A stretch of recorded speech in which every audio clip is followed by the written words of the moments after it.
Aku yang hanya lulusan SMA selalu dihina bodoh dan dibanding-bandingkan dengan menantu yang lain oleh ibu mertuaku.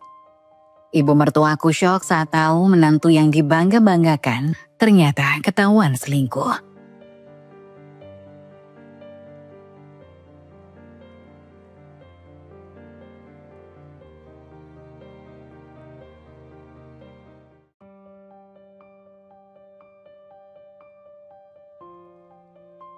Hidup kami sederhana. Aku, suamiku Raka, dan anak kami yang duduk di kelas 2 SD tinggal di sebuah rumah kecil di pinggir kota. Rumah itu bukan milik kami, melainkan rumah ibu mertua yang kami tempati setelah menikah. Meski kecil, aku berusaha membuatnya nyaman. Tempat di mana cinta kami tumbuh, tapi tidak ada hari tanpa rasa takut, tanpa sakit yang tak pernah bisa kukatakan pada siapapun. Aku memandangi langit-langit kamar tidur sempit yang diapit lemari reot dan jendela kecil yang menghadap ke halaman belakang. Suara burung gereja terdengar nyaring di pagi hari yang masih berembun. Sementara itu di dalam rumah, keheningan yang mencekam selalu terasa lebih menusuk dibanding suara apapun. Aku tak tahu sejak kapan hidupku menjadi seperti ini. Awalnya aku percaya bahwa menikah dengan Raka adalah keputusan terbaik dalam hidupku. Dia adalah lelaki yang kukagumi sejak pertama kali bertemu. Senyumnya hangat, sorot matanya tegas, dan tutur katanya lembut. Tetapi setelah pernikahan, semua itu seolah hanya topeng yang perlahan memudar. Aku mulai mengenal sisi lain dari dirinya, sisi yang tak pernah kubayangkan sebelumnya. Raka sering pulang larut malam, kadang dengan bau alkohol yang menyengat. Awalnya, aku tak berani bertanya banyak.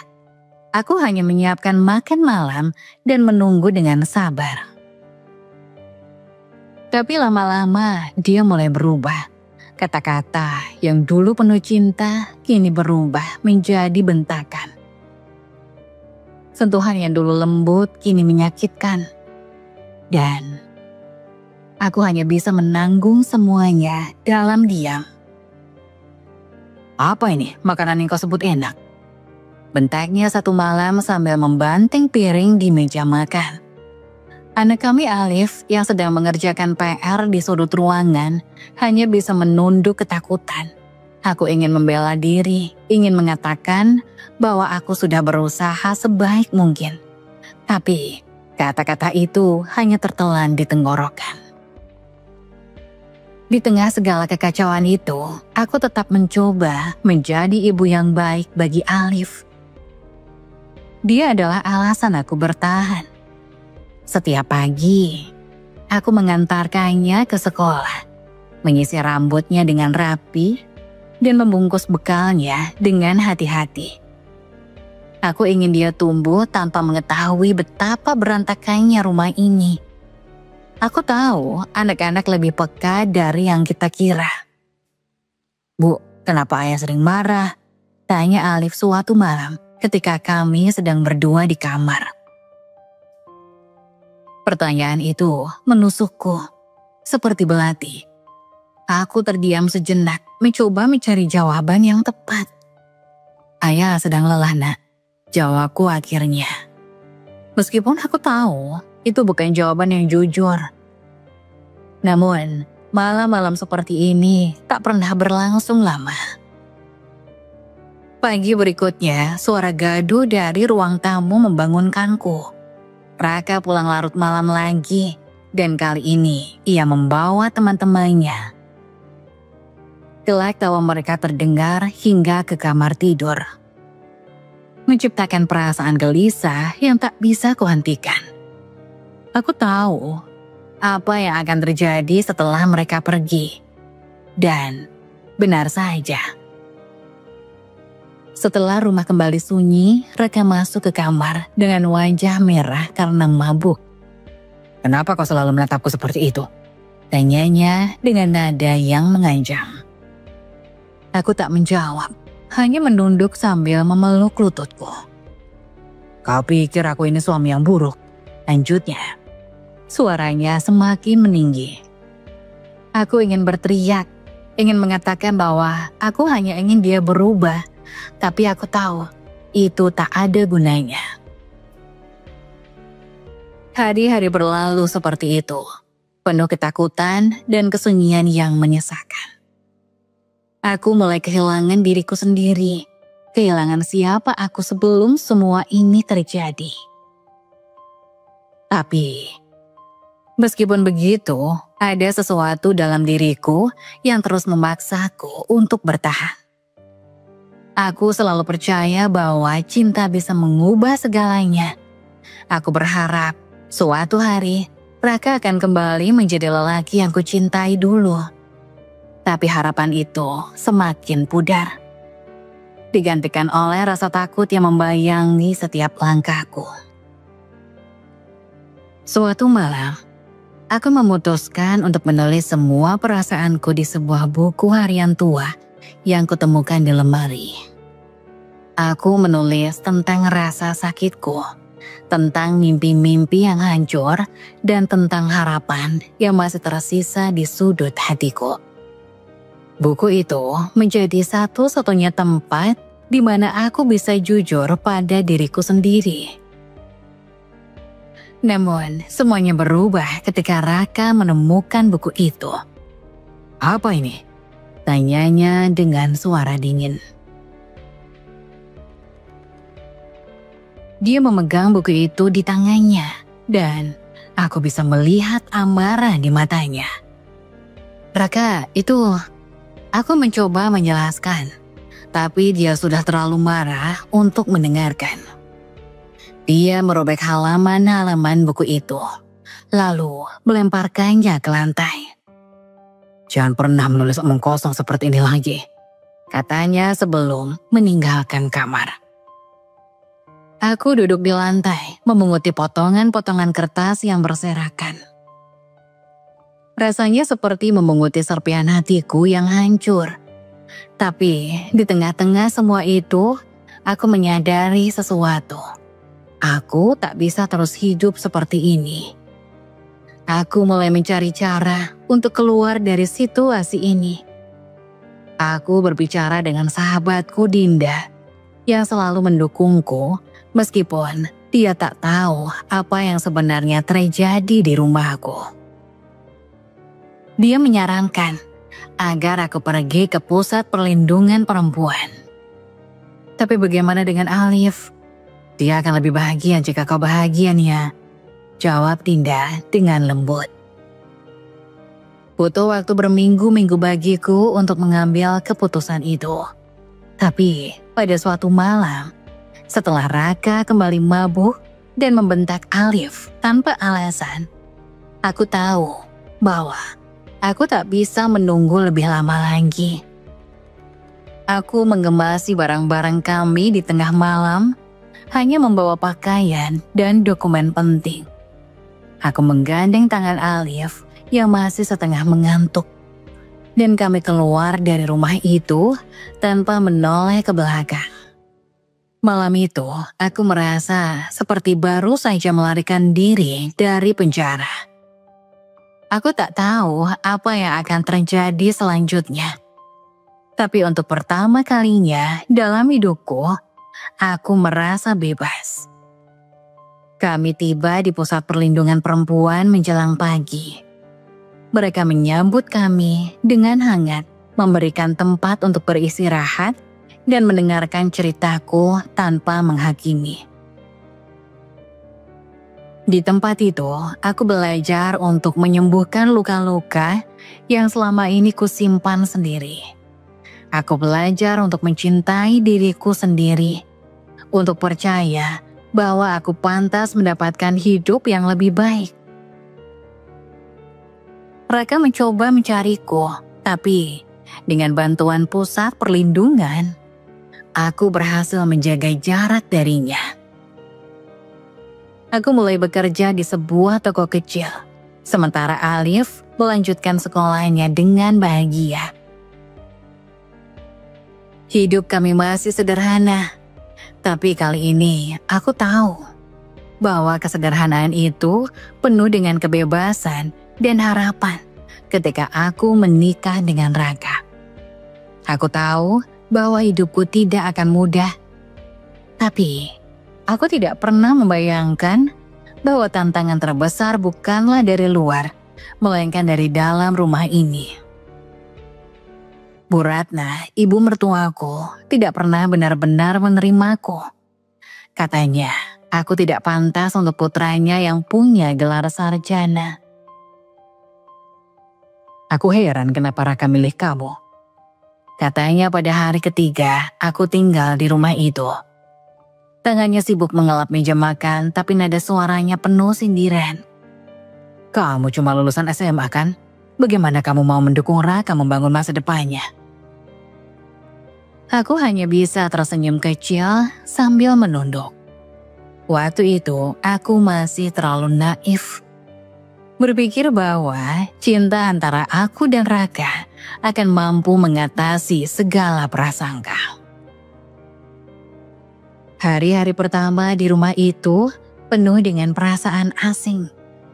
Rumah kecil itu, meskipun sederhana, adalah dunianya Bu Ratna. Dia mengatur segalanya dengan caranya sendiri. Dari tata letak perabotan hingga menu makanan sehari-hari. Aku mencoba menyesuaikan diri, berusaha membantu sebisa mungkin. Tapi rasanya tak pernah cukup di matanya. Masa sayur saja rasanya hambar begini? Komentarnya suatu hari sambil mengaduk sup yang kubuat. Raka itu suka makanan yang gurih, kamu harus belajar lebih banyak kalau mau jadi istri yang baik. Aku menelan semua komentar itu, mencoba meyakinkan diriku sendiri bahwa ini hanya masa adaptasi. Tapi seiring waktu, kata-kata Bu Ratna semakin menyakitkan. Apa kamu sudah berpikir mau kerja? Rumah ini bukan cuma untuk kamu santai-santai saja loh. Katanya sambil melipat tangan di dadanya. Aku tahu maksudnya. Dia menginginkan aku berkontribusi secara finansial. Meskipun aku tahu bahwa pendapatan Raka sebenarnya cukup untuk kebutuhan kami bertiga. Tapi aku tidak pernah bisa membantainya. Raka di sisi lain hampir selalu diam setiap kali ibu mengomentariku. Aku tahu dia mendengar, tapi dia memilih untuk tidak terlibat. Itu cuma cara ibu bicara. Katanya setiap kali aku mencoba mengungkapkan perasaanku. Kamu jangan terlalu mikirin. Aku ingin percaya padanya. Tapi semakin lama, aku mulai merasa bahwa keberadaanku di rumah ini adalah beban bagi semua orang. Seiring berjalannya waktu, hubunganku dan Raka juga mulai berubah. Di awal pernikahan, dia adalah sosok yang selalu melindungiku. Tapi perlahan, tekanan dari pekerjaan dan tuntutan ibunya mulai mempengaruhi sikapnya. Apa sih yang kamu lakukan di rumah ini?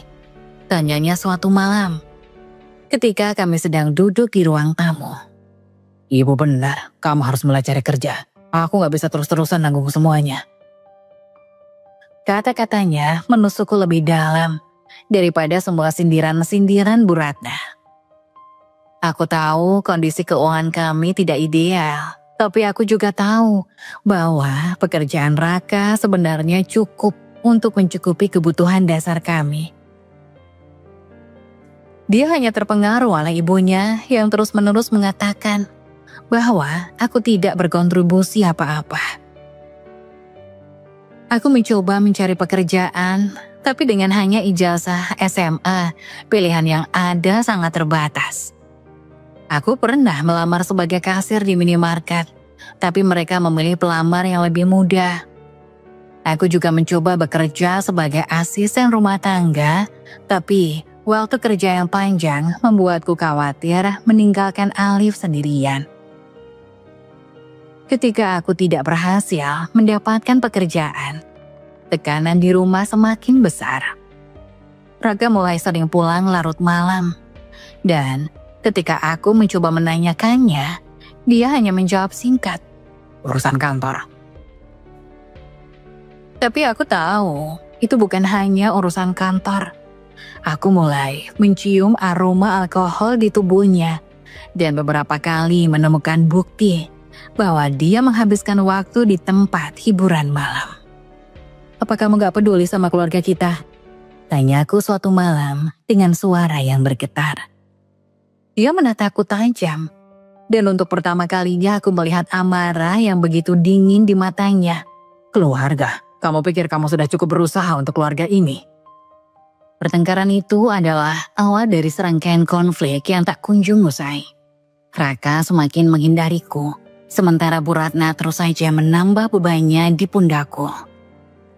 Bu Ratna mulai mengatur segalanya, bahkan hal-hal kecil seperti apa yang harus Alif makan dan pakaian yang harus kupilihkan untuk suamiku. Setiap keputusan yang kubuat selalu dianggap salah. "Kenapa anakmu pakai baju kumal begitu?" katanya suatu pagi saat aku bersiap mengantar Alif ke sekolah. "Ibu gak pernah lihat Raka seberantakan ini waktu kecil." Aku menelan air mata sambil mencoba menjelaskan bahwa aku belum sempat mencuci pakaian Alif karena Alif sakit semalaman. Tapi penjelasan itu hanya dianggap alasan. Aku mulai merasa seperti orang asing di rumah ini. Setiap langkahku diawasi, setiap keputusanku dikritik. Momen keputusan untuk bertahan atau pergi. Puncaknya terjadi ketika Bu Ratna memergoki aku menangis di dapur suatu malam. Aku pikir dia akan menunjukkan sedikit simpati, tapi ternyata aku salah. "Menangis saja terus. Kalau kamu gak tahan, kenapa gak pergi saja dari rumah ini? Tapi jangan harap Raka ikut, dia anakku, bukan milikmu." Kata-katanya seperti cambuk yang menghantam hatiku. Malam itu, aku duduk di kamar sambil memandangi wajah Alif yang tertidur pulas. Aku tahu aku harus membuat keputusan. Aku tidak ingin Alif tumbuh dengan melihat ibunya diperlakukan seperti ini. Tapi aku juga tidak tahu bagaimana caranya melawan. Rasanya seperti terjebak di antara dua dinding yang semakin menyempit. Namun jauh di lubuk hatiku ada suara kecil yang berbisik, mengatakan bahwa aku harus melakukan sesuatu. Aku hanya belum tahu bagaimana caranya. "Lulusan SMA saja mau jadi istri Raka. Kamu pikir cinta saja cukup? Hidup itu butuh otak, bukan hanya kerja masak dan cuci piring." Kata-kata itu melayang di udara seperti pisau tajam, menusuk ke dalam relung hatiku dan menorehkan luka yang tak terlihat. Suaranya penuh nada sindiran dan cemoohan, masih terngiang di telingaku setiap malam. Aku mencoba melupakannya, mencoba meyakinkan diriku bahwa itu hanya emosi sesaat dari Bu Ratna. Tapi semakin aku berusaha melupakan, semakin kuat gema itu dalam pikiranku. Seperti irama sumbang yang tak pernah berhenti. Kata-kata itu menghancurkan kepercayaan diriku sedikit demi sedikit. Setiap kalimat yang keluar dari mulutnya adalah pengingat bahwa aku bukan siapa-siapa. Bahwa aku hanyalah seorang perempuan sederhana yang tidak pantas berdiri di samping seseorang lelaki seperti Raka. Malam itu setelah mendengar kalimat itu, aku berusaha menahan air mataku. Tapi begitu aku melangkah masuk ke kamar, aku tak lagi bisa menahannya. Aku duduk di tepi tempat tidur, memeluk lututku, dan membiarkan air mata mengalir deras di pipiku. Aku tidak menangis karena merasa lemah. Aku menangis karena aku merasa kehilangan. Kehilangan rasa percaya diriku. Kehilangan kehangatan rumah yang seharusnya menjadi tempat berlindungku. Dan mungkin kehilangan sebagian dari diriku yang dulu begitu penuh harapan. Aku mencoba mengingat kembali mengapa aku jatuh cinta pada Raka. Dia dulu adalah lelaki yang membuatku merasa berarti. Ia meyakinkanku bahwa pendidikan atau latar belakang bukanlah segalanya.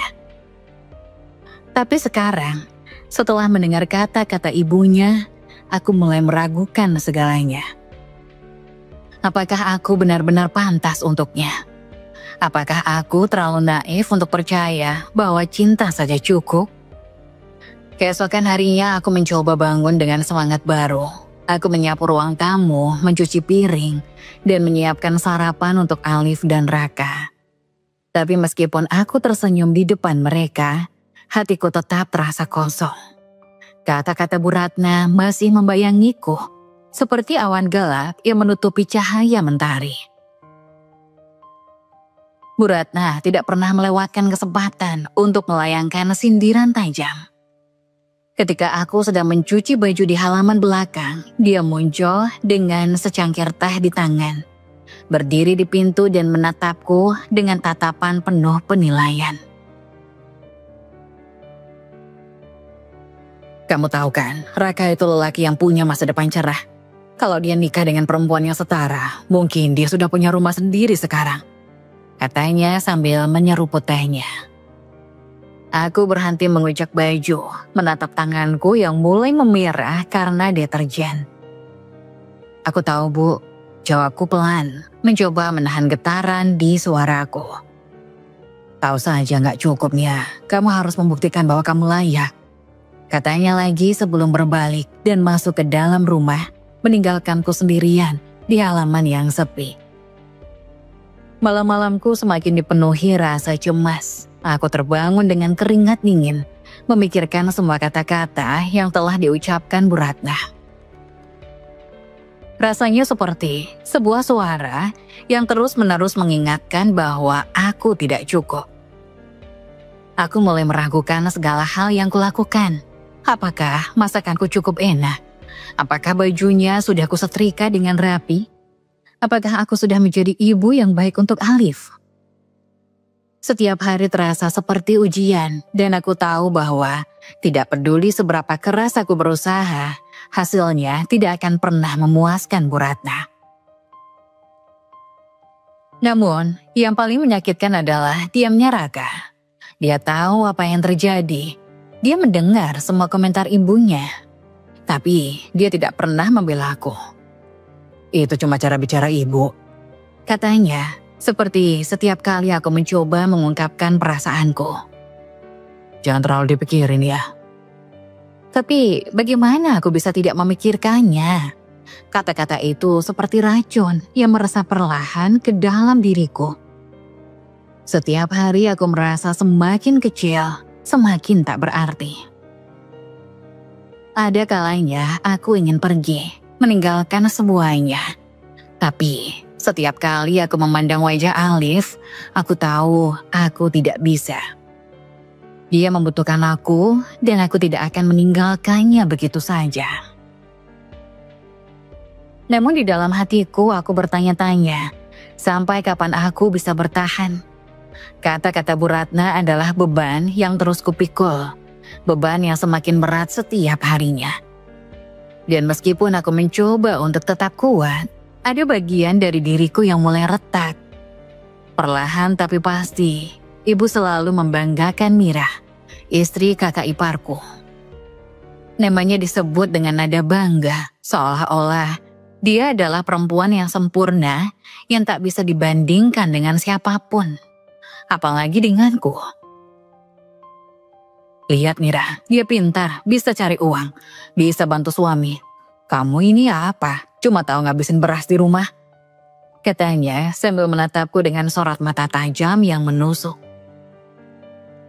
Setiap kali dia mengucapkannya, aku hanya diam.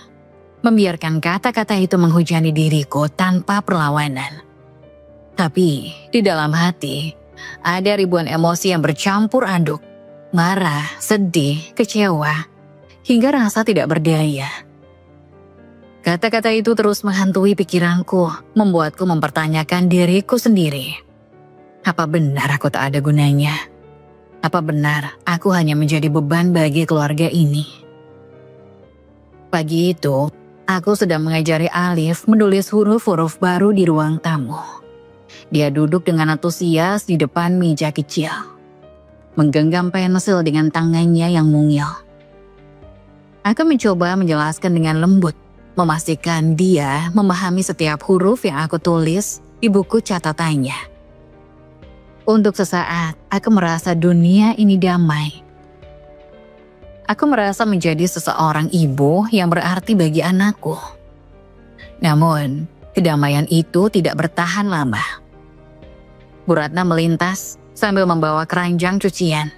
Dia berhenti di dekat kami, menatapku dan Alif dengan tatapan penuh penilaian. "Kasihan anakmu," katanya tiba-tiba. Suaranya datar namun penuh sindiran. Aku menoleh, mencoba memahami maksudnya. "Maksud ibu apa?" tanyaku dengan hati-hati, meskipun aku tahu jawabannya pasti akan menyakitkan. "Kasihan Alif," ulangnya sambil mendengus pelan. "Ibunya cuma lulusan SMA, mau diajar apa sama kamu? Kalau ibunya nggak pintar, anaknya nanti bagaimana? Jangan harap dia bisa sukses kalau gurunya saja tidak punya otak." Kata-kata itu seperti cambuk yang menghantamku dengan keras. Aku membeku di tempat duduk. Tangan Alif yang kugenggam terasa dingin.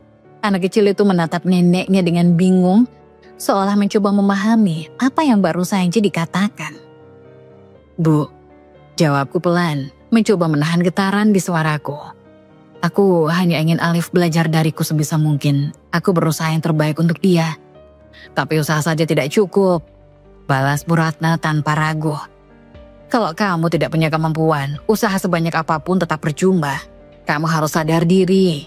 Nih ya, lihat Mira. Dia kerja kantoran, bisa bantu suaminya, tapi tetap sempat mengurus anak. Itu baru ibu yang hebat. Kamu ini apa?" Aku tidak menjawab. Lidahku keluh, dan aku tidak tahu harus berkata apa.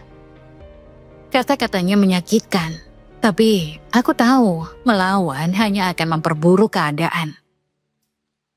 Aku menunduk, menatap buku catatan Alif, berharap bisa menyembunyikan air mataku yang mulai menggenang. Alif menatapku dengan wajah polosnya, lalu berkata, "Bu, aku suka belajar sama ibu." Perkataan itu membuatku ingin menangis lebih keras, tapi aku hanya tersenyum kecil. Aku tahu Alif tidak mengerti apa yang terjadi. Dia hanya melihat ibunya dimarahi, dan dengan caranya sendiri, dia ingin memberikan dukungan. Namun di balik senyum itu, hatiku terasa remuk. Bu Ratna tidak hanya meremehkanku sebagai seorang menantu, tapi juga sebagai seorang ibu. Kata-kata itu yang diucapkannya dengan ringan, meninggalkan bekas luka yang mendalam di hatiku. Mira, istri kakak iparku, adalah sosok yang hampir sempurna di mata Bu Ratna. Dia bekerja di perusahaan besar, selalu berpenampilan rapi, dan setiap kali berkunjung, dia membawa oleh-oleh yang mahal. Ketika dia masuk ke rumah, Bu Ratna akan menyambutnya dengan senyum lebar, penuh antusiasme yang belum pernah kulihat dia tunjukkan padaku. "Lihat nih ya," katanya suatu kali sambil memamerkan kain batik mahal yang diberikan Mira. "Ini baru namanya menantu. Dia tahu bagaimana menyenangkan hati orang tua. Kamu kapan bisa begini?" Aku hanya bisa tersenyum kecil, meskipun di dalam hati aku ingin berteriak. Aku tidak pernah membenci Mira. Aku tahu dia tulus dan tidak berniat membuatku merasa kecil. Tapi keberadaannya menjadi simbol yang terus-menerus mengingatkanku pada ketidakmampuanku. Ketika Mira datang bersama kakak iparku untuk makan malam, suasana rumah berubah. Bu Ratna menjadi lebih ceria, lebih ramah, seolah-olah dia adalah orang yang berbeda. Mereka membawa kue tar besar dan beberapa tas belanjaan. Aku yang memasak makanan malam itu. Namun Bu Ratna hanya memuji Mira. "Kalau semua perempuan seperti Mira, rumah tangga pasti bahagia," katanya sambil tersenyum ke arah Mira. Aku hanya menunduk, sibuk mengatur piring di meja makan. "Biar aku bantu Nia," kata Mira tiba-tiba menyadari suasana yang canggung. Dia berdiri dari kursinya dan berjalan mendekat. "Tidak usah," kataku pelan. "Kamu tamu di sini." Tapi Mira tetap membantu. Ketulusannya membuatku semakin merasa tidak berharga. Bagaimana mungkin aku bisa dibandingkan dengan perempuan seperti dia? Dia baik, pintar, sukses, dan dihormati. Sedangkan aku, dalam pandangan Bu Ratna, hanyalah istri biasa yang tidak punya kelebihan apapun. Namun yang paling menyakitkan adalah diamnya Raka. Dia tahu apa yang terjadi. Dia mendengar semua sindiran dan hinaan yang dilontarkan ibunya. Tapi dia tidak pernah mengatakan apa-apa. Malam itu, setelah makan malam, aku mencoba bicara dengannya. Kami duduk di kamar, menatap wajahnya yang tampak lelah setelah seharian bekerja. "Raka," aku memulai dengan suara pelan. "Apa kamu tadi dengar apa yang ibu katakan?" Dia menatapku sebentar sebelum menghela napas panjang. "Nia, ibu memang begitu, kamu tahu sendiri." "Tapi Raka, aku merasa tidak dihargai. Ibu selalu membandingkanku dengan Mira, seolah-olah aku ini tidak ada gunanya." Raka memijat keningnya tampak terganggu. "Ya, aku capek. Aku gak mau ribut soal ini. Anggap saja ibu lagi bercanda." "Bercanda?" tanyaku dengan suara yang bergetar. "Kamu pikir kata-kata itu bercanda, Raka?" "Raka, aku ini istrimu, tapi kenapa kamu diam saja saat aku dihina seperti ini?" Dia tidak menjawab, dia hanya berdiri, mengambil ponselnya dan pergi keluar kamar. Aku duduk sendirian di tempat tidur, membiarkan air mataku jatuh. Aku merasa sendirian, bahkan di dalam rumahku sendiri. Kata-kata Bu Ratna dan diamnya Raka menjadi beban yang semakin sulit aku pikul. Di luar kamar, aku mendengar suara tawa Bu Ratna yang bercampur dengan suara televisi. Aku tahu bahwa untuknya aku hanyalah seorang menantu yang tidak pernah cukup baik. Tapi yang paling menyakitkan adalah bahwa untuk suamiku, aku hanyalah seorang istri yang harus belajar menerima dan diam. Malam itu aku memandangi wajah Alif yang tertidur lelap. Aku membelai rambutnya dengan lembut, mencoba menemukan kekuatan di dalam senyumnya. Setiap hari aku menangis dalam diam. Tangisan itu tidak pernah terdengar, bahkan oleh dinding kamar yang sudah menjadi saksi keheningan malamku. Saat malam tiba dan semua orang terlelap, aku duduk di sudut tempat tidur, menekan bibirku agar suara isakanku tidak mengganggu. Aku tidak ingin Raka tahu. Aku tahu dia sudah cukup lelah dengan pekerjaan yang pas-pasan. Gaji bulanan yang ia bawa pulang seringkali hanya cukup untuk kebutuhan sehari-hari, tanpa sisa untuk sekedar menikmati sedikit kenyamanan hidup.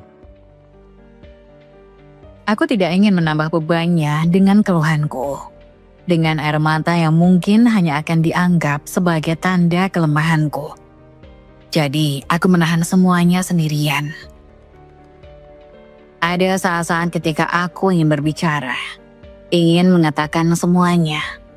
Betapa aku merasa dihina, betapa aku merasa sendirian. Tapi setiap kali aku melihat wajah Raka yang kelelahan saat pulang kerja, dengan kantong mata yang semakin gelap dan langkah kaki yang berat, aku menelan kembali semua yang ingin kuucapkan. Aku hanya menyambutnya dengan senyum kecil, meskipun di dalam hati aku ingin menangis. "Gimana di kantor, Mas?" tanyaku suatu malam saat ia baru saja duduk di kursi ruang tamu. "Seperti biasa," jawabnya singkat sambil melepas sepatu. "Bos lagi marah-marah tadi, banyak target yang gak tercapai." Aku mengangguk, tidak ingin memperpanjang pembicaraan. Aku tahu Raka sedang tidak ingin bicara, dan aku tidak ingin menjadi istri yang jerawat dengan keluh kesahku. Sebaliknya, aku hanya menuangkan segelas air untuknya, meletakkannya di meja, lalu kembali ke dapur untuk menyuci piring. Namun di dapur, aku tidak bisa menahan air mataku lagi. Suara gemericik air dari keran menjadi alibi sempurna untuk menyembunyikan isakanku. Aku menangis sambil memandangi piring-piring kotor yang berbaris di wastafel. Membayangkan diriku seperti piring-piring itu. Digunakan, dicuci, lalu kembali digunakan tanpa ada yang peduli bagaimana perasaanku. Kadang aku duduk sendirian di kamar setelah semua pekerjaan rumah selesai. Lampu kamar yang redup menjadi satu-satunya teman yang setia menemaniku di saat seperti ini. Aku memandangi dinding-dinding yang kosong, bertanya pada diriku sendiri sampai kapan aku bisa bertahan. Tidak ada jawaban, yang ada hanya keheningan yang memekakkan telinga, membuat rasa sepi semakin menggigit. Pagi harinya aku kembali memakai topengku. Aku tersenyum saat mengantarkan Alif ke sekolah. Berpura-pura ceria di depan tetangga, dan menjawab pertanyaan Bu Ratna dengan nada lembut meskipun hatiku ingin berteriak. Semua itu kulakukan agar tidak ada yang tahu betapa rapuhnya aku sebenarnya. Namun rasa sakit itu tidak pernah benar-benar hilang. Kadang aku merasa ada dua versi dari diriku. Yang satu adalah Nia yang selalu tersenyum di depan orang lain. Dan yang lain adalah Nia yang menangis setiap malam, terjebak dalam lingkaran rasa sakit yang tak berujung. Aku ingat suatu hari ketika aku pergi ke pasar untuk membeli bahan makanan. Di tengah hiruk-pikuk pedagang yang menjajakan dagangan mereka, aku merasa seperti hilang. Orang-orang di sekitarku terlihat sibuk dengan kehidupan mereka masing-masing. Sementara aku hanya berdiri di sana, merasa kecil dan tidak berarti. Aku melihat seorang ibu yang membawa dua anak kecil, tertawa bersama mereka sambil memilih sayur. Ada kehangatan di wajahnya, sesuatu yang terasa jauh dariku.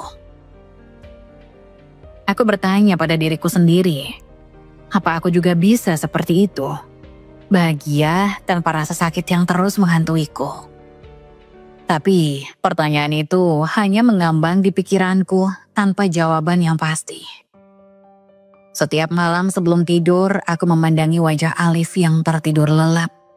Dia adalah satu-satunya alasan aku masih bertahan. Senyum kecilnya, cara dia memelukku setiap kali aku menjemputnya dari sekolah, dan pertanyaannya yang polos tentang dunia membuatku merasa bahwa aku masih punya tujuan dalam hidup ini. Tapi bahkan, cinta seorang ibu tidak cukup untuk menghapus rasa sakit yang kurasakan setiap hari. Penderitaan ini yang kutahan dalam diam adalah seperti luka yang terus terbuka, tidak pernah benar-benar sembuh. Dan meskipun aku berusaha sekuat tenaga untuk menyembunyikannya, ada kalanya aku merasa bahwa aku tidak akan mampu menanggungnya lebih lama. Namun aku tahu aku harus bertahan. Tidak ada pilihan lain. Kalau aku menyerah, siapa yang akan menjaga Alif? Siapa yang akan mendukung Raka? Jadi, aku terus tersenyum di siang hari dan menangis dalam diam di malam hari. Berharap suatu saat rasa sakit ini akan mereda. Meskipun aku tahu bahwa harapan itu mungkin hanya ilusi belaka. Suatu hari, ibu memanggil keluarga besar ke rumah. Katanya acara itu untuk makan malam bersama, sekaligus menjalin silaturahmi. Aku sempat berharap ini akan menjadi momen yang menyenangkan. Kesempatan untuk mengurangi ketegangan di rumah ini. Jadi, sejak pagi, aku sudah sibuk di dapur, memastikan semua makanan tersaji dengan sempurna. Aku memasak dengan penuh semangat, berharap setidaknya malam itu aku bisa menunjukkan bahwa aku berusaha. Ketika keluarga besar mulai berdatangan, suasana terasa hangat. Kakak iparku Mira datang dengan pakaian rapi dan membawa sekotak kue dari toko terkenal. Semua mata langsung tertuju padanya. Bu Ratna menyambutnya dengan pelukan hangat, lalu mengajaknya duduk di kursi favoritnya. Sementara itu, aku tetap di dapur, memastikan semua hidangan tertata rapi di meja. "Semua ini kamu yang masak nih ya?" tanya salah satu Tante Raka, mencoba membuka pembicaraan. "Iya Tante," jawabku sambil tersenyum. Tapi sebelum aku sempat melanjutkan, Bu Ratna memotong. "Iya, masak sih bisa, tapi cuma itu yang dia bisa. Coba lihat Mira, gak cuma bisa masak, tapi juga bisa cari uang buat bantu keluarga. Kalau Nia ini cuma bisa ngabisin warak aja." Katanya dengan tawa kecil seolah-olah yang baru saja diucapkannya hanyalah lelucon ringan. Tawa itu tidak diikuti siapapun, ruangan mendadak hening. Semua orang diam, tapi aku bisa merasakan mata mereka menatapku. Aku mencoba tetap tersenyum, meskipun rasanya wajahku panas menahan malu. Namun, Bu Ratna tidak berhenti di situ. Setelah semua orang duduk di ruang tamu untuk menikmati hidangan yang aku sajikan, dia mulai berbicara lagi. Kali ini lebih keras, seolah ingin memastikan semua orang mendengar. "Menyesal sekali aku punya menantu seperti itu," katanya dengan nada yang tidak lagi berselubung. "Coba Raka cari yang lebih baik waktu itu. Lihat Mira, dia bisa bikin suaminya sukses, bukan bikin hidup tambah susah." Kata-katanya seperti petir yang menyambar tepat di atas kepalaku. Aku berdiri di sudut ruangan, memegang nampan berisi minuman. Tidak tahu harus berbuat apa. Semua mata tertuju ke arahku, tapi tidak ada yang bicara. Tidak ada yang mencoba membelaku. Bahkan Raka yang duduk di sudut ruangan hanya menundukkan kepala, pura-pura sibuk dengan ponselnya. Aku ingin membela diriku, ingin mengatakan bahwa aku juga berusaha sebaik mungkin. Tapi kata-kata itu tidak pernah keluar. Lidahku keluh, tertahan oleh rasa malu dan penghinaan yang terlalu berat untuk diungkapkan. Setelah beberapa detik yang terasa seperti selamanya, salah satu tante mencoba mencairkan suasana. "Ya sudah Bu Ratna, gak usah dibahas sekarang. Makanannya enak kok," katanya sambil tersenyum canggung. Tapi kata-kata itu tidak mengubah apapun. Aku tahu, di dalam hati mereka setuju dengan Bu Ratna. Aku bisa melihatnya di mata mereka. Penilaian, rasa kasihan dan mungkin sedikit rasa lega karena mereka bukan aku. Malam itu aku tidak ikut duduk bersama mereka di ruang tamu. Aku kembali ke dapur, berpura-pura membereskan piring-piring yang sebenarnya sudah bersih. Air mataku jatuh tanpa bisa aku tahan lagi.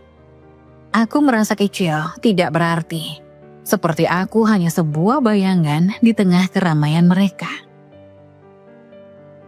Ketika tamu-tamu mulai pulang, aku mendengar salah satu Om Raka berkata pelan, "Nia itu kelihatannya bahagia, tapi mungkin memang kurang cocok sama Raka." Kata-katanya terdengar lembut tapi tetap menusuk seperti pisau tajam. Setelah semua orang pergi, aku masuk ke kamar tanpa berkata sepatah kata pun kepada Raka. Aku menutup pintu, duduk di tepi tempat tidur dan memandang cermin kecil di depanku. Di cermin itu aku melihat diriku sendiri. Wajah yang lelah, mata yang bengkak, dan senyum yang tidak lagi ada. Aku bertanya pada diriku sendiri. Apa aku benar-benar seburuk itu? Apa aku benar-benar tidak pantas untuk Raka? Apa yang harus aku lakukan untuk membuat mereka melihatku sebagai manusia, bukan beban? Namun malam itu, seperti malam-malam sebelumnya, aku tidak menemukan jawaban. Yang ada hanya rasa sakit yang semakin dalam. Menghancurkan sisa-sisa kepercayaan diriku. Di rumah ini aku merasa seperti orang asing, tidak dihargai, tidak diinginkan dan tidak dianggap. Aku mencoba mengabaikan semua cemoohan Bu Ratna. Mencoba memusatkan perhatianku pada keluargaku, pada Alif dan Raka. Setiap pagi, aku memastikan Alif pergi ke sekolah dengan perut kenyang dan bekal di tangannya. Setiap malam aku menyiapkan makanan hangat untuk Raka. Meskipun terkadang aku harus mengorbankan waktu tidurku untuk memastikan semuanya sempurna. Aku pikir mungkin dengan begitu aku bisa menunjukkan bahwa aku juga memiliki nilai, bahwa aku juga layak dihargai. Tapi hidup memang tidak pernah sesederhana itu ya. Suatu sore saat aku sedang menyapu halaman, aku mendengar bisik-bisik dari tetangga yang sedang bercakap di seberang jalan. Mereka tidak sadar aku mendengar, karena pagar tanaman yang memisahkan rumah kami cukup tinggi. Sudah beberapa kali aku lihat Mira sama cowok itu di mall, kata salah satu dari mereka. Suaranya terdengar penuh rasa ingin tahu. Iya, aku juga dengar dari Mbak Yuni. Katanya mereka sering ketemu di tempat yang sama. Kayak ada janji. Balas yang lain. Aku tertegun. Mira, istri kakak iparku. Aku mencoba tidak terlalu memikirkan apa yang kudengar. Toh, itu bisa saja hanya gosip murahan yang tidak benar. Tapi sejak mendengar itu, aku mulai memperhatikan lebih seksama setiap kali Mira datang ke rumahku. Dia selalu tampil sempurna. Wajahnya selalu dirias dengan baik. Rambutnya tertata rapi dan pakaiannya selalu tampak mahal. Tidak ada yang aneh kecuali cara dia bicara. Aku menyadari sesuatu yang selama ini mungkin tidak terlalu kuperhatikan. Senyumnya tidak pernah benar-benar sampai ke matanya. Seolah-olah dia menyimpan sesuatu di balik penampilannya yang sempurna. Puncaknya terjadi ketika aku harus pergi ke pasar lebih awal dari biasanya. Aku melewati sebuah kafe kecil di pinggir jalan. Tempat yang jarang kukunjungi karena aku hampir tidak pernah punya alasan untuk masuk ke tempat semewah itu. Namun saat aku berjalan melintasinya, mataku secara tidak sengaja menangkap sosok Mira duduk di sudut kafe. Dia tidak sendiri, ada seorang pria yang duduk di depannya. Mengenakan kemeja putih yang kusut, dengan postur tubuh santai, namun tatapan matanya penuh intensitas saat berbicara dengan Mira. Mereka terlihat akrab, terlalu akrab untuk sekedar teman.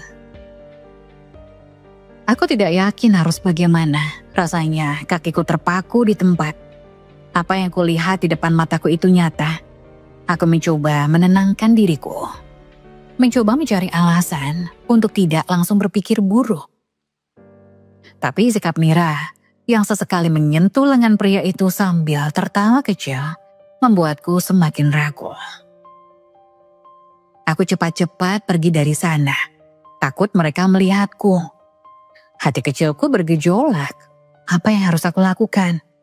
Haruskah aku memberitahu Raka atau Bu Ratna? Tapi bagaimana jika aku salah? Bagaimana jika ini hanya kesalahpahaman? Malam itu aku tidak bisa tidur. Bayangan Mira bersama pria itu terus terlintas di pikiranku. Aku mencoba meyakinkan diriku bahwa itu bukan urusanku. Bahwa aku tidak punya hak untuk mencampuri kehidupan Mira. Tapi bisikan-bisikan dari tetangga dan apa yang kulihat di kafe itu membuat pikiranku tidak tenang. Sejak hari itu, aku menjadi lebih peka terhadap gerak-gerik Mira. Setiap kali dia datang ke rumah, aku memperhatikan cara dia berbicara dengan Bu Ratna. Bagaimana dia menjawab pertanyaan, dan bagaimana dia dengan mudah mengalihkan pembicaraan jika topik yang muncul menyentuh kehidupan pribadinya. Aku mulai bertanya-tanya, apakah Bu Ratna tahu sesuatu? Apakah dia memilih untuk diam? Karena tidak ingin menghancurkan gambaran sempurna yang selama ini dia bangun tentang Mira, atau mungkin dia memang tidak tahu apa-apa. Namun satu hal yang pasti, aku tidak bisa mengabaikan apa yang kulihat. Ada sesuatu tentang Mira yang tidak sesuai dengan gambaran sempurna yang selalu Bu Ratna banggakan. Aku merasa cepat atau lambat, rahasia itu akan terungkap dengan atau tanpa campur tanganku. Hari itu aku memutuskan untuk pergi ke restoran kecil di dekat pasar untuk membeli makanan. Restoran itu cukup ramai di jam makan siang. Tapi aku tidak pernah terlalu memperhatikan siapa saja yang ada di sana. Hari itu, aku sedang dalam perjalanan pulang setelah berbelanja. Dan aku berjalan melewati jendela restoran. Tanpa sengaja, mataku menangkap sosok yang sangat aku kenal, Mira. Dia duduk di meja dekat jendela, bersama seorang pria yang sepertinya tidak aku kenal. Apa yang membuatku terkejut bukan hanya karena mereka berada di restoran bersama, tapi cara mereka berinteraksi. Mira tertawa lepas dan pria itu membalas senyumnya dengan tatapan penuh minat. Sesekali dia menyentuh tangan Mira, membuat aku merasa seolah-olah aku sedang melihat sesuatu yang sangat pribadi, yang seharusnya tidak aku saksikan. Tatapan mereka tidak seperti tatapan seorang istri yang duduk bersama suaminya. Atau setidaknya seperti yang selama ini aku bayangkan dalam hubungan yang penuh komitmen. Aku merasa seolah-olah melihat mereka sebagai dua orang yang sedang menjalin hubungan lebih dari sekedar teman. Ada kedekatan yang jelas yang membuat hatiku berdebar keras. Aku berhenti sejenak. Tubuhku terasa kaku. Jantungku berdegup kencang dan pikiranku mulai dipenuhi keraguan. Apa yang sedang kulihat ini? Apa yang harus aku lakukan? Aku berusaha untuk tidak terlalu mencampuri urusan mereka. Tapi entah mengapa, aku merasa sangat terikat dengan apa yang baru saja aku temui. Mira adalah bagian dari keluarga kami, istri dari kakak iparku. Dan aku merasa seolah-olah aku harus melakukan sesuatu. Tapi apa yang bisa aku lakukan? Haruskah aku memberitahu Raka tentang apa yang kulihat? Namun di saat yang sama, aku tahu persis bagaimana reaksi Bu Ratna jika aku melakukannya. Ibu pasti akan membela Mira mati-matian, tidak peduli apa yang kutemukan. Ibu selalu melihat Mira sebagai sosok yang sempurna. Seorang istri yang bisa diandalkan, yang selalu ada untuk Raka dan keluarganya. Bahkan jika aku membawa bukti-bukti sekalipun, Bu Ratna akan tetap berpihak pada Mira.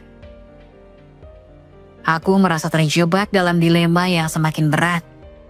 Jika aku memberitahu Raka, aku bisa saja dianggap sebagai pengkhianat yang mencoba merusak hubungannya dengan Mira.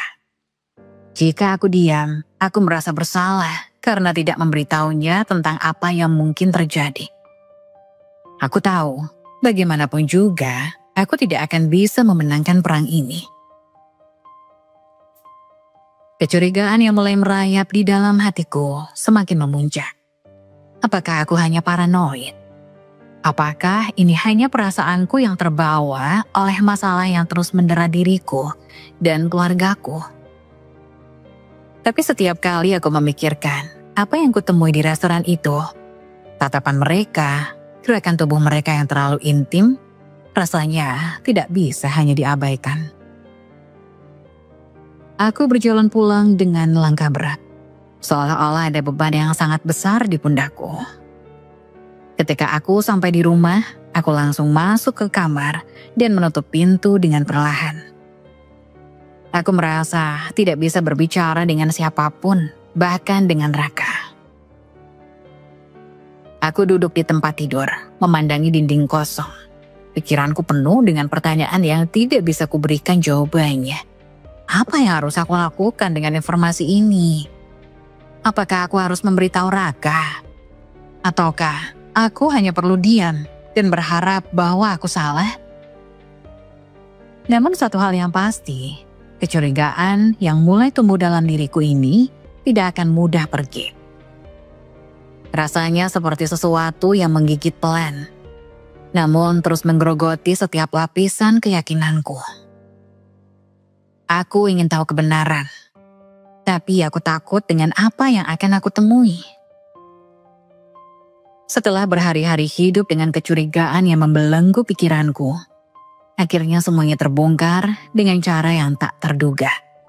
Raka yang selama ini tidak pernah menaruh curiga pada istrinya, menemukan sesuatu yang membuat seluruh dunia kami berguncang. Hari itu aku sedang memasak di dapur ketika Raka pulang lebih awal dari biasanya. Apa yang berbeda dalam tatapan matanya? Sesuatu yang gelisah, seolah-olah dia sedang memendam pertanyaan besar. Aku tidak tahu pasti apa yang terjadi, tapi ada sesuatu dalam sikapnya yang membuatku merasa cemas. Nia, katanya, suara penuh keraguan. Kamu tahu nggak kalau Mira? Aku menoleh, berusaha tidak terlihat cemas. Mira apa? Jawabku, mencoba terlihat santai meskipun hatiku mulai berdegup kencang. Mira, Raka menarik napas panjang. Dia selingkuh. Aku baru saja melihat pesan-pesan di ponselnya. Dan aku juga gak bisa menutup-nutupi apa yang sudah jelas. Dia punya hubungan dengan pria lain, bahkan punya anak dari pria itu. Aku terdiam. Rasanya tubuhku seperti dipukul keras. Namun aku tidak bisa langsung berkata apa-apa. Ada perasaan campur aduk, kelegaan karena akhirnya kecurigaan itu terungkap. Tapi juga rasa sakit yang luar biasa. Selama ini aku berusaha untuk diam dan tidak mencampuri urusan Mira. Tetapi aku tidak bisa mengabaikan kenyataan ini begitu saja. Raka melanjutkan, suaranya berat. Aku gak bisa lagi tutup mata nih ya, semua bukti ada di depan mata. Mira gak bisa lagi menyangkalnya. Hatiku terasa terhimpit. Rasa sakit melihat Raka yang begitu terluka, begitu terkejut, membuatku ingin menangis. Aku tahu, apa yang baru saja dia temui pasti mengguncang pondasi hidupnya. Tidak hanya keluarganya, tapi juga rasa percaya dirinya terhadap orang-orang di sekitarnya. Aku ingin menghibur Raka, memberikan pelukan hangat untuknya. Tapi, aku tahu, aku sendiri juga tidak bisa menahan rasa sakit ini. Kenapa dia bisa melakukan ini? Tanya Raka. Suaranya bergetar, mencoba mencerna kenyataan yang baru saja terungkap. Aku selalu memberikan yang terbaik untuk dia. Kenapa dia harus menyembunyikan ini dariku? Aku tidak bisa menjawab pertanyaan itu. Bagaimana aku bisa menjelaskan perasaan seorang istri yang mungkin merasa terperangkap dalam kehidupannya sendiri?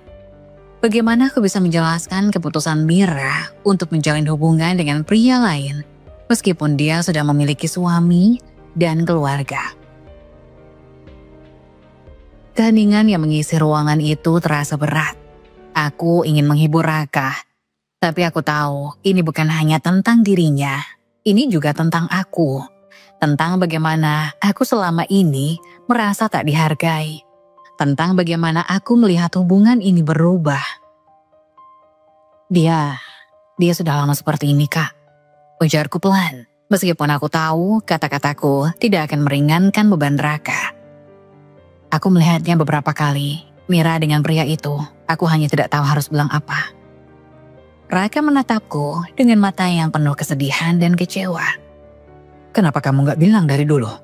Tanyanya, nada suaranya penuh dengan penyesalan. Aku menunduk, merasa malu.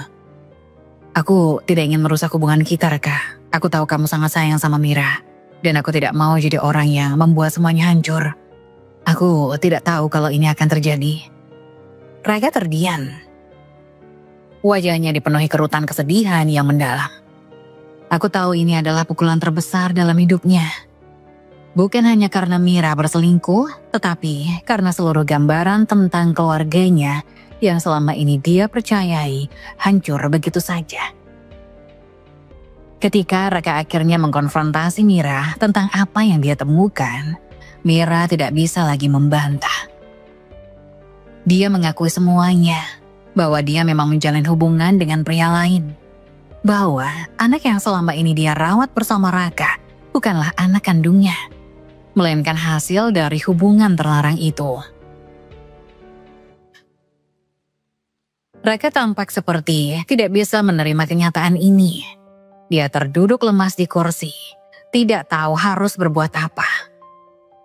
Aku bisa melihat air mata di matanya, meskipun dia berusaha keras untuk menahannya. Ada luka yang begitu dalam, dan aku tahu bahwa ini adalah awal dari sebuah akhir. Mira, dengan segala kebohongan yang telah dia bangun selama ini, hanya bisa menunduk. Seolah tidak ada lagi yang bisa dia katakan untuk membela diri. Ketika dia melihat Raka, dia hanya berkata dengan suara yang hampir tak terdengar. Aku minta maaf, aku sudah tidak bisa lagi bertahan dalam pernikahan ini. Aku merasa seperti kehilangan semuanya dalam sekejap. Tidak hanya karena pengkhianatan Mira, tetapi juga karena aku melihat bagaimana Raka hancur. Bagaimana dia berjuang untuk menerima kenyataan yang begitu pahit. Malam itu, kami hanya duduk dalam keheningan. Tidak ada kata-kata. Hanya rasa sakit yang mengisi setiap sudut rumah. Pengkhianatan itu, meskipun bukan milikku, telah merusak semuanya. Dan aku tahu, hidup kami tidak akan pernah sama lagi. Berita tentang pengkhianatan Mira tersebar cepat di keluarga besar kami. Rasanya seperti bom yang meledak, menghancurkan segala sesuatu yang selama ini kami percayai dan banggakan. Bu Ratna yang selalu membanggakan Mira dan menganggapku tidak layak untuk menjadi bagian dari keluarga ini, kini hanya bisa terdiam. Tidak tahu harus berkata apa. Aku tidak pernah membayangkan, meskipun dalam keadaan yang seburuk ini, bahwa Bu Ratna akan tampak seberkas penyesalan di wajahnya. Seolah-olah dia baru menyadari bahwa selama ini dia telah salah menilai. Tidak hanya terhadapku, tapi juga terhadap Mira, yang ternyata memiliki sisi lain yang sangat berbeda dari yang dia banggakan.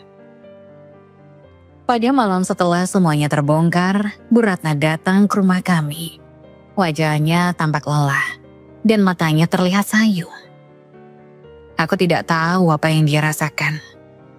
Tetapi aku bisa melihat bahwa dia tidak lagi memancarkan aura kebanggaan yang dulu selalu ada ketika dia berbicara tentang Mira. Dia duduk di ruang tamu dengan sikap yang tidak biasa. Jika dia datang, dia selalu duduk tegak dengan ekspresi yang penuh percaya diri. Namun kali ini dia hanya diam, menatap lantai, seperti ada beban yang berat di pundaknya. Aku tidak tahu apa yang ada di pikirannya, tetapi aku bisa merasakan bahwa dia sedang berjuang dengan perasaan bersalah yang datang terlambat. Raka duduk di sampingku, tetap terdiam, memandang ibunya dengan mata yang penuh kekecewaan. Dia tahu, seperti aku tahu, bahwa penyesalan Bu Ratna tidak akan mengubah apa yang sudah terjadi. Tidak ada kata-kata yang bisa menghapus luka yang telah tercipta. Tidak ada ucapan yang bisa menyembuhkan rasa sakit yang kini menyelimuti hidup kami. Akhirnya Bu Ratna membuka mulut. Aku tidak tahu harus mulai dari mana. Suaranya terdengar parau, dan ada getaran jelas di sana. Aku selalu bangga sama Mira. Percaya dia adalah menantu yang terbaik untuk Raka. Aku bahkan tidak tahu bahwa dia berhenti, seolah kata-kata itu terasa berat untuk diucapkan. Raka tidak menatapnya. Aku pun hanya bisa mengangguk pelan, mengerti bahwa sulit baginya untuk mengakui kenyataan ini. Kamu benar, Nia. Lanjut Bu Ratna dengan suara yang lebih lembut. Aku terlalu banyak menilaimu. Terlalu sering membandingkan kamu dengan Mira tanpa melihat keadaan yang sebenarnya. Aku salah. Aku merasa dadaku sesak mendengar itu. Aku tahu itu adalah kata-kata yang tidak pernah dia katakan sebelumnya. Bu Ratna selalu memandangku sebelah mata. Kini akhirnya mengakui kesalahannya. Tetapi entah mengapa, aku merasa bahwa penyesalan itu datang terlalu terlambat. Tidak ada yang bisa mengembalikan waktu. Dan tidak ada yang bisa menghapus rasa sakit yang sudah terlanjur meresap. Aku memandang wajah Raka yang masih terdiam. Aku tahu, meskipun Bu Ratna sudah mengakui kesalahannya, dia tetap merasa hancur. Bagaimana bisa dia menghapus semua kebanggaan yang selama ini dia bangun tentang Mira? Bagaimana bisa dia menerima kenyataan bahwa orang yang dia percayai, yang dia anggap sebagai menantu sempurna, ternyata berbuat jauh lebih buruk daripada yang dia duga. Bu Ratna akhirnya menunduk, mencoba mencari kata-kata yang tepat. Aku tidak tahu bagaimana Mira bisa melakukannya. Aku tidak tahu kenapa dia bisa mengkhianati anakku, mengkhianati keluarga kami. Aku tidak tahu harus bagaimana lagi. Tapi, Nia, aku minta maaf. Aku tidak pernah menghargai kamu selama ini. Aku menyadari itu sekarang. Aku hanya bisa terdiam, merasa beban yang ada di hatiku semakin berat. Ada banyak hal yang ingin kukatakan, banyak kata-kata yang ingin keluar. Tetapi, aku merasa tidak ada gunanya. Semua penyesalan Bu Ratna tidak akan mengubah apa yang telah terjadi. Semua rasa sakit yang aku rasakan, rasa sakit karena dihina, karena diperlakukan seperti orang yang tak berharga, tidak bisa dihapus hanya dengan permintaan maaf. Raka akhirnya menoleh kepada ibunya dengan wajah kosong. Apa yang kita lakukan sekarang, Bu? Tanyanya dengan suara yang begitu rendah, penuh keletihan. Aku tidak tahu, Nah. Jawab Bu Ratna. Air mata mulai mengalir di pipinya. Aku hanya bisa minta maaf. Aku tidak tahu bagaimana memperbaikinya. Semuanya terasa hampa. Penyesalan itu, meskipun datang dengan air mata dan kata-kata, tidak bisa mengubah kenyataan bahwa keluarga kami kini terpecah. Tidak ada lagi kebanggaan yang bisa dirasakan. Tidak ada lagi rasa aman yang mengelilingi kami. Apa yang ada hanyalah luka yang dalam dan waktu yang terus berjalan. Membawa kenangan pahit yang tidak bisa dihapus dalam sekejap. Di tengah semua kekacauan ini, ketika dunia kami seolah-olah runtuh dan setiap hal yang kami percaya hancur dalam sekejap, Raka datang dengan pelukan yang begitu hangat. Aku tidak tahu harus merasa bagaimana. Hatiku masih dipenuhi oleh kekecewaan, kebingungan, dan rasa sakit yang sangat dalam. Tetapi ketika Raka memelukku, aku merasa sedikit lebih tenang. Rasanya seperti ada sedikit harapan, meskipun semuanya seperti sudah tidak sama lagi. Raka menarikku ke dalam pelukannya dengan lembut. Seolah-olah dia ingin melindungiku dari dunia luar yang penuh dengan cacian dan penyesalan. Aku menutup mata, merasakan hangat tubuhnya. Dan untuk sejenak aku merasa seperti kembali menemukan tempat yang aman. Maafkan ibu ya, kata Raka. Suaranya pelan, hampir seperti bisikan. Tapi aku harap kamu tahu, aku selalu memilihmu. Bukan karena apa yang kamu punya, tapi karena siapa kamu. Kata-katanya begitu sederhana, namun begitu dalam. Setiap kata yang keluar dari mulutnya seolah menembus dinding tebal yang telah kubangun di sekitar hatiku. Ada begitu banyak luka yang telah kutanggung selama ini. Namun kata-kata itu, kata-kata yang tidak pernah dia ucapkan sebelumnya, seolah menyembuhkan sebagian dari luka itu. Aku menarik napas dalam-dalam, berusaha menahan air mata yang mulai menggenang. Raka selalu begitu, selalu ada untukku dalam setiap kekacauan.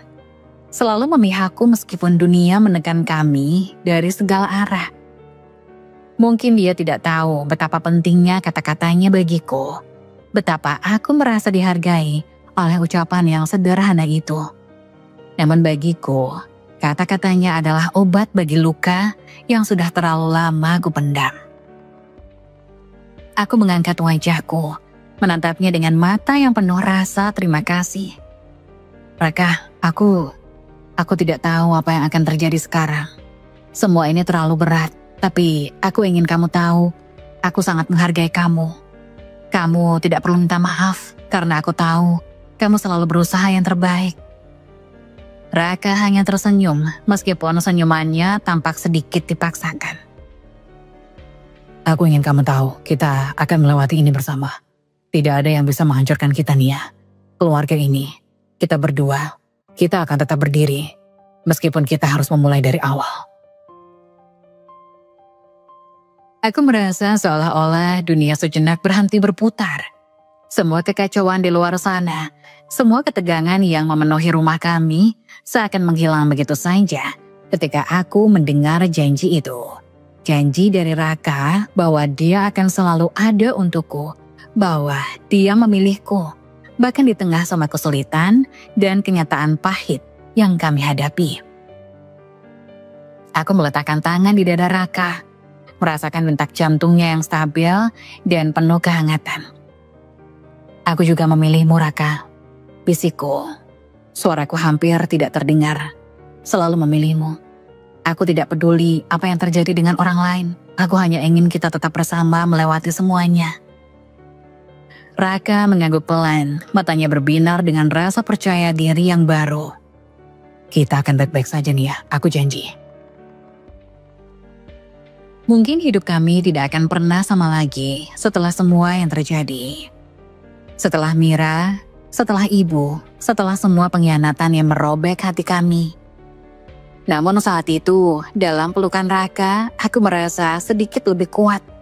Dengan dia di sisiku, aku merasa ada harapan baru. Harapan untuk sebuah kebahagiaan yang bisa kami bangun kembali. Mungkin tidak ada yang bisa menghapus luka-luka lama. Tapi dengan cinta dan dukungan Raka, aku tahu kami bisa mulai membangun sesuatu yang baru, sesuatu yang lebih baik. Bersama kami bisa menghadapinya, meskipun jalan yang harus kami tempuh akan sangat berat. Tapi satu hal yang pasti, aku tidak akan lagi berjalan sendirian. Mira akhirnya pergi meninggalkan keluarga ini.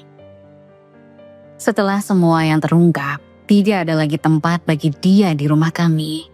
Dan dia tahu itu. Dengan segala kebohongan yang telah dia bangun, dengan pengkhianatan yang telah merusak begitu banyak kehidupan, Mira memilih untuk pergi. Tanpa banyak kata dia mengemas barang-barangnya dan meninggalkan rumah itu.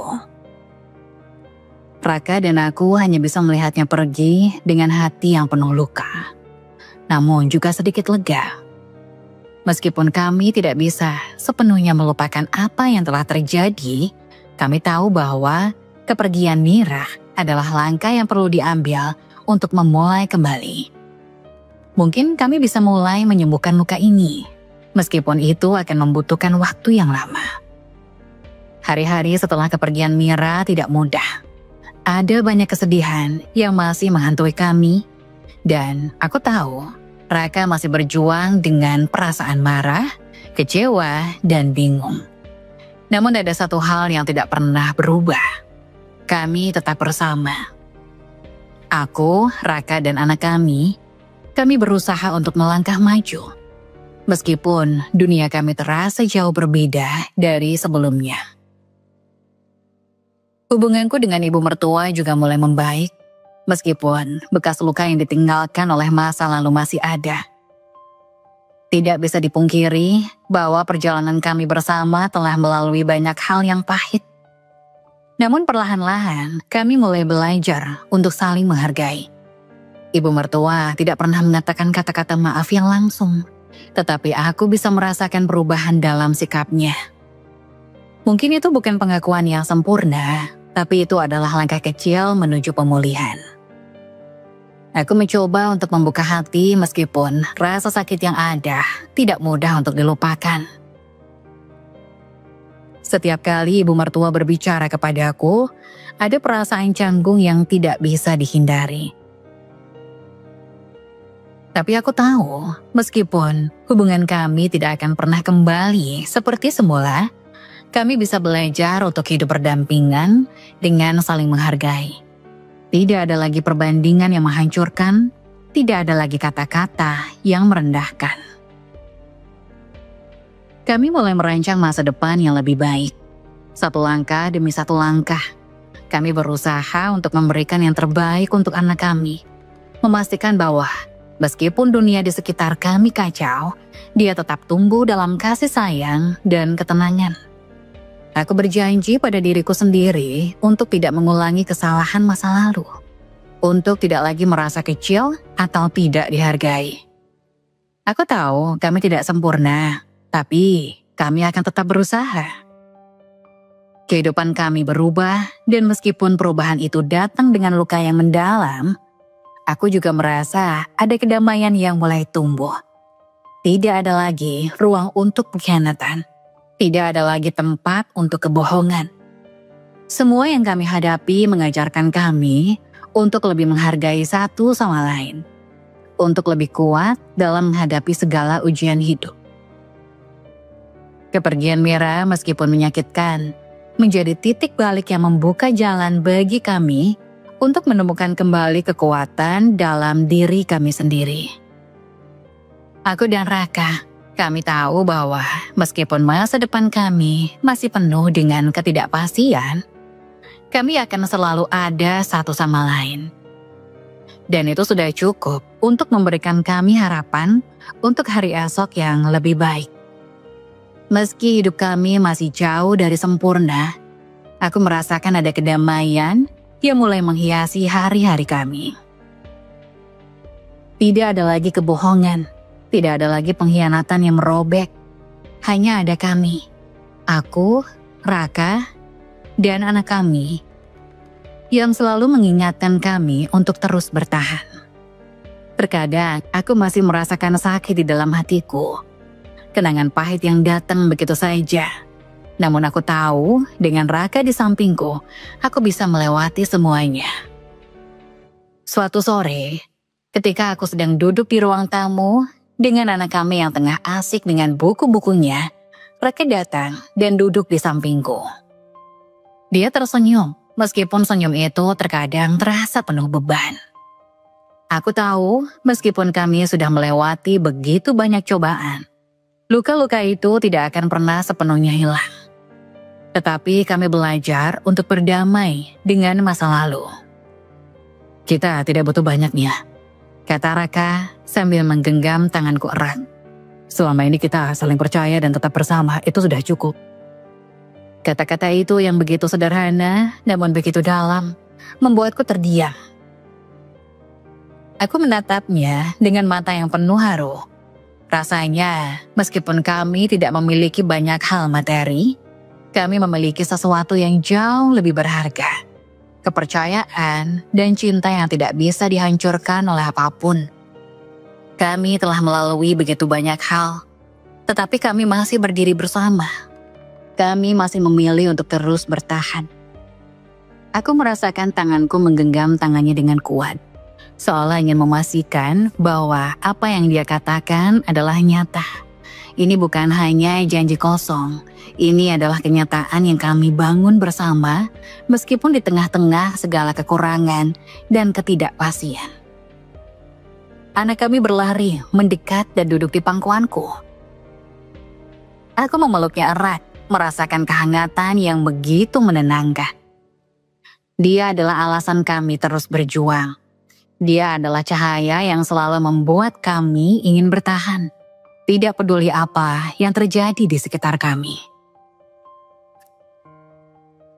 Kami ingin memberinya kehidupan yang penuh cinta dan kasih sayang, meskipun kami tahu jalan yang kami tempuh tidak akan selalu mudah.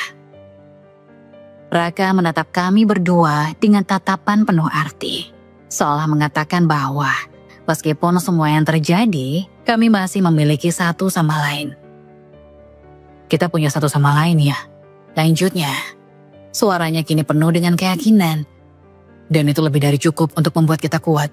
Cinta kita, keluarga kita, itu yang terpenting.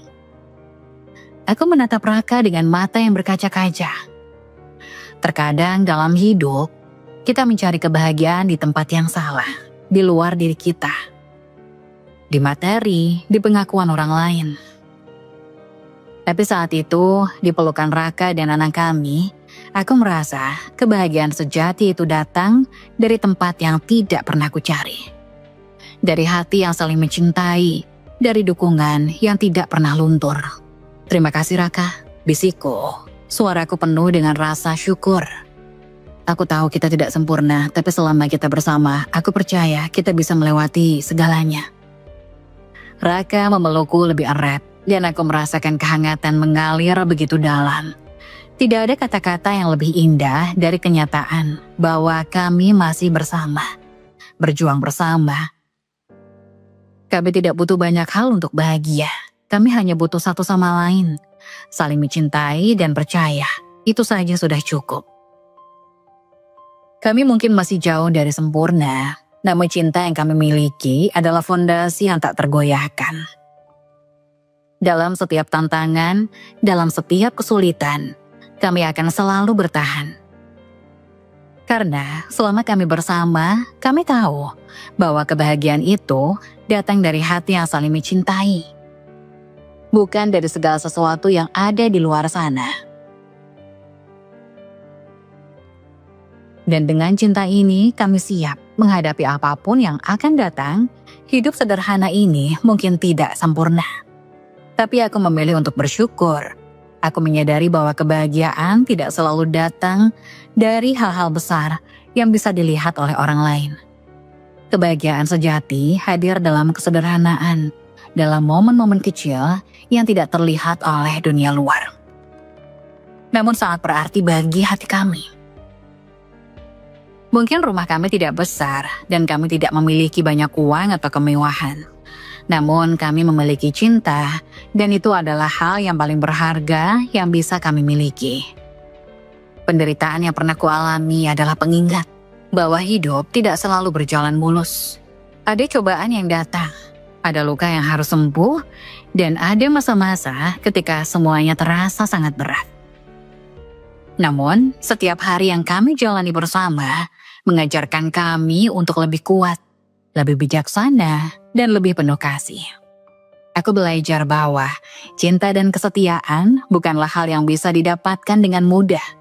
Mereka adalah komitmen yang harus dijaga, bahkan ketika dunia di sekitar kita tampak goyah.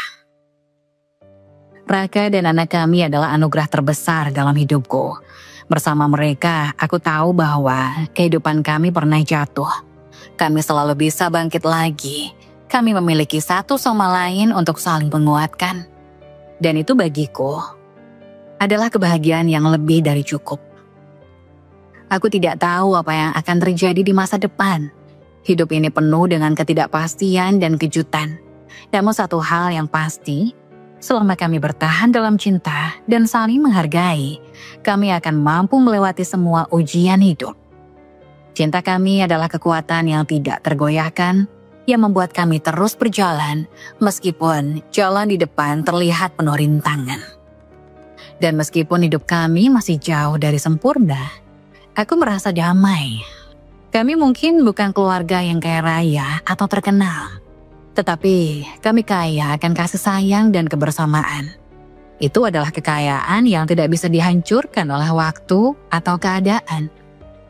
Kami akan terus berjalan bersama, merangkai setiap hari dengan harapan dan cinta yang tulus. Penderitaan yang pernah kualami mungkin telah mengubah banyak hal dalam hidupku. Tetapi yang juga mengajarkan aku tentang arti sejati dari keluarga, cinta, dan kesetiaan.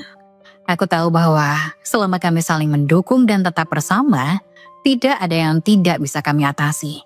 Dan itulah yang membuat hidup ini, meskipun sederhana, sangat berarti.